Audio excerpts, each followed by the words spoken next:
Bistado rin ang paglabag ng ilang sinihan na ininspeksyon kanina ng MTRCB.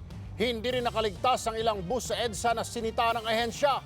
Nasa gitna ng aksyon si Romel Lopez. Pinakaunang nasampulan ng surprise inspection ng MTRCB ang sinihang ito sa Recto Avenue sa Maynila.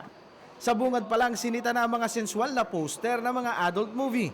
Pinagbabawal ito ng ahensya dahil madali itong makita ng mga kabataang dumaraan. Ang kabataan, pag may parang trailer yan pag may ipinapalabas o may makikita sa wall, pak! Nandiyan na yung impact. Hindi mo na mabubura yan. Hindi kagaya ang pelikula na pwede pa nagkakaroon ng pagpapaliwanag. Pino na rin nakawala ng mga tamang warning sa mga pelikulang pinalalabas. Dapat kasi may tamang abiso ito sa mga panoorin, lalo na kung R18 o R16.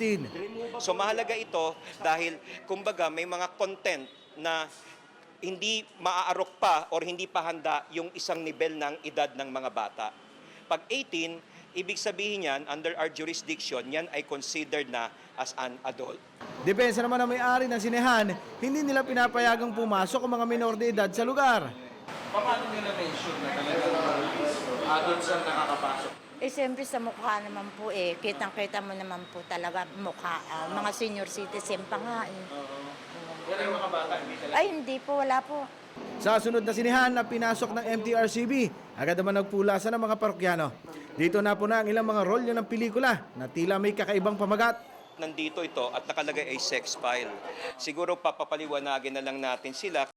Pinagpapaliwanag ang mga may-ari ng sinehan. Bukod sa sinehan, nag-inspeksyon din ng MTRCB sa ilang bus sa EDSA. Sa isang bus nga, nabistong gumagamit ang mga ito ng pirated na pelikula sa USB. Saka ano naman yun, pang bata lang halos yun. Tomorrow lang ang pamagat nun Wala namang ano dun. Pero hindi mo alam na bawal pala yung mga dinadownload. Hindi ko alam siya. Mga bus ay considered na po sa batas na kumbagay parang mga teatro, parang mga cinema. At dahil dyan, may responsibilidad sila sa kung anong ipapalabas. Maaaring maharap sa isang taong pagkakakulong umultang hanggang 5,000 piso ang operator at driver ng bus. Umaaksyon, Romel Lopez, News 5. Be sure to come back. Use 5 everywhere. Copyright 2016.